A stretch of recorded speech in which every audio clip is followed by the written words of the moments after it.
Now, if we were to turn to the appointed text for today, out of the Bible, which you'd think would be a good place to start to be reminded of the Jesus-y reason for the season, we would actually walk away thoroughly confused, because not one of the texts that the lectionary gives us for today has anything to do with a pregnant Mary, or a bemused Joseph, or even a prophetic longing for a child of peace.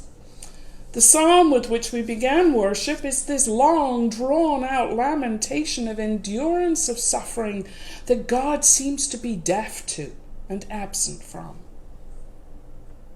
So what is going on? Well, let me blow your mind, to quote one of the people in our Advent Midrash session this week.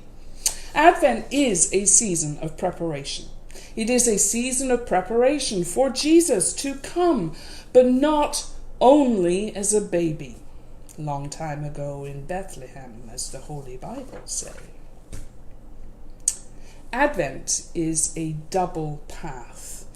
It leads us to the manger, but it also leads us right into the thick of the middle time, the meantime of waiting for Jesus' second coming. I wish I could see your faces, but hang in there with me.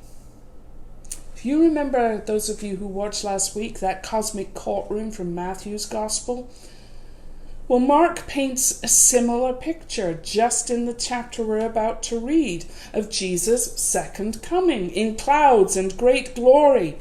And Jesus, in this passage, says that the living generation would not pass away before the second coming happened.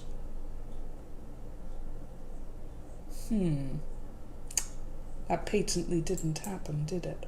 At least not in the way they expected. That generation did pass away.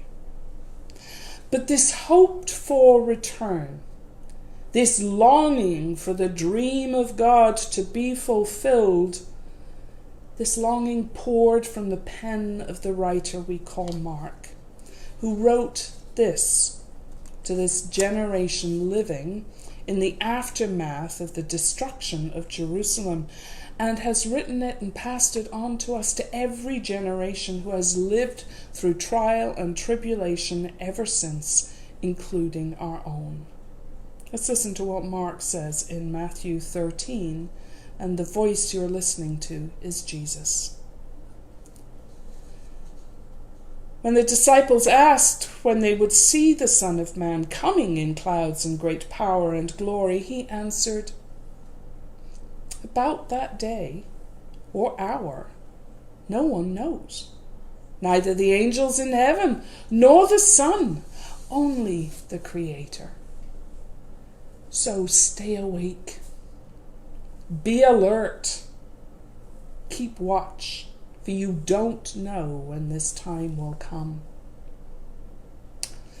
It's as if someone took a trip, leaving the household behind and putting the slaves, the servants, in charge, each with their specific tasks to do, and commanding the doorkeeper to keep watch, to stay alert.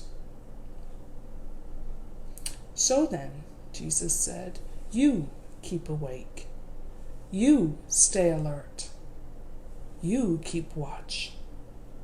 We don't know when the householder will return, the evening, the midnight, or when the rooster crows, or in the morning. We don't know. But this we do know. Let's not be asleep on the watch when he comes unannounced. Keep watch. Stay alert. Fulfill the time." Mark 13.